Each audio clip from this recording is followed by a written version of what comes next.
బ్రహ్మోత్సవం అంటే సెలబ్రేషన్స్ అంటే ఆనందం. మీ అందరినీ చూస్తుంటే చాలా ఆనందంగా ఉంది నాకు. Especially Mahesh fans.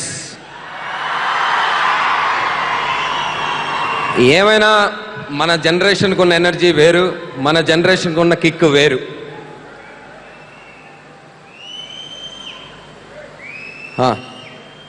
రాగరా బాబు, నీ వాటం నీ మాట. ఏంటి సార్, ఇప్పుడు గెటప్ బాగుంది కానీ నువ్వు మాట్లాడే దాంట్లో నాకు క్లారిటీ అర్థం కావట్లేదు. నా సార్ క్లారిటీకి మిడిల్ నేమ్ సార్ నేను. ఇప్పుడు ఆనందం గురించి నీ అభిప్రాయం ఏంటి చెప్పు.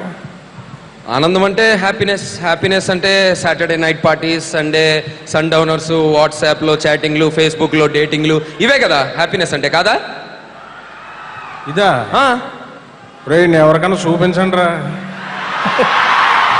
వదిలేకండి రా బాబు, అలాగే కూర్చోబెట్టి చెప్పండి రా బాబు. ఆనందం అంటే అది నిర్వచనం. ఆనందం అంటే చీకట్లో వేసుకునే నల్ల బట్టల్లో కాదురా, పండగ రోజు వేసుకునే తెల్ల బట్టల్లో ఉంటుంది. ఏదో బార్కి వెళ్ళి 1000 రూపాయలకి తాగేసి 500 టిప్ ఇచ్చేసి వెళ్ళిపోవడంలో కాదు, చెట్టు నుంచి అప్పుడే దింపిన తాటికల్ని ఫ్రెష్గా తాగడంలో ఉంటుంది ఆనందం. సరే, ఈ వాట్సాప్లు ఫేస్బుక్లు వచ్చాక కుర్రోళ్ళు మెడలు వంగిపోతున్నాయి, కింద ఏళ్ళు మాత్రం టక్ టక్ టక్ టక్ టక్ కొట్టేసుకుంటున్నాయి. ఫింగరం బ్యాచ్ అయిపోయింది జనరేషన్ అంతా. ఇది జనరేషన్ గ్యాప్ కాదు, గ్యాప్లో వచ్చిన డీ జనరేషన్. ఎలా అంటే మేము వాట్సాప్లో చాటింగ్లు చేస్తాం, ఫేస్బుక్లో షేరింగ్లు నొక్కుతాం. తెలుసు తెలుసు, మీ షేరింగ్స్, ఇలా షేరింగ్స్ ఎలా ఉంటాయంటే ఆ జనరేషన్వి సాయిబాబా ఆర్ ఎనీ దేవుడు ఫోటో పంపి 5 సెకండ్స్లో షేర్ చేయండి, లేకపోతే జీవితాంతం బ్యాడ్ లక్ ఉంటాయి. అదేగా మీ ఫార్వర్డ్స్.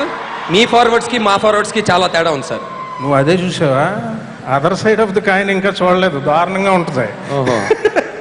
అంటే చెప్పొచ్చేది ఏంటంటే మేము వాటిని వాడుకోగలం, వాడకుండా వదిలేయగలం. అదే మీ సంగతి అనుకో, మీద బట్ట లేకపోయినా పర్లేదు, ఇంటర్నెట్ లేకపోతే మీరు ఉండగలరా?